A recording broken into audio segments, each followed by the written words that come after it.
बहुत मुश्किल स्लाइड है ये भी। ये एग्जाम में नहीं लगा सर इसको तो कोई नहीं पहचान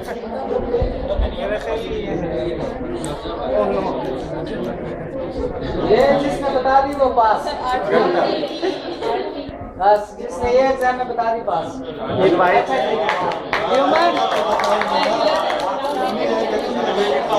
name of slide RT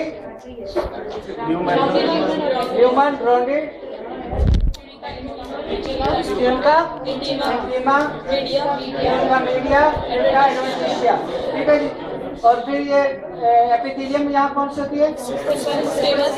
simple स्केमस। और ये डार्क लाइन अंदर की इस तरफ क्या कहलाती है और इस तरफ क्या कहलाती है? Basement membrane.